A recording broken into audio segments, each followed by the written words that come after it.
M بابو Tanoli Islamic studio سے انتہائی غور طلب، توجہ طلب اور آپ کی زندگی میں روزمرہ پیش آنے والا مسئلہ لے کر حاضر ہوا ہوں۔ غور سے سنیں گے، توجہ سے سنیں گے، آخر تک سنیں گے تو مسئلہ سمجھ آئے گا۔ آج کا مسئلہ یہ ہے کہ آپ وضو کر رہے تھے، تلاوت کے لیے وضو کر رہے تھے، قرآن پاک پڑھنے کے لیے وضو کر رہے تھے، کسی بھی نیک عمل کے لیے آپ وضو کر رہے تھے۔ وضو کرتے کرتے آپ سے کوئی عضو خشک رہ گیا، آپ کا کوئی عضو، کوئی جگہ خشک رہ گئی۔ اب آپ نے دوبارہ وضو کرنا ہے یا وہی جگہ دھو لینی ہے؟ اب آپ نے دوبارہ وضو کرنا ہے یا وہی جگہ دھو لینی ہے؟ تو مسئلہ یہ ہے کہ وہی جگہ دھو لینا کافی ہے۔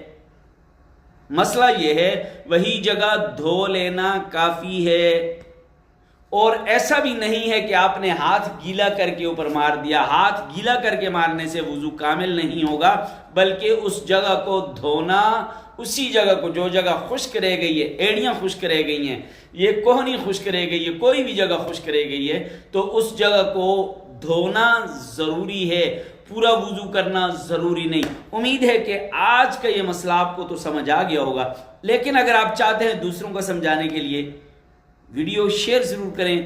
ایم بابو تنولی اسلامک اسٹوڈیو چینل کو سبسکرائب ضرور کریں۔ السلام علیکم۔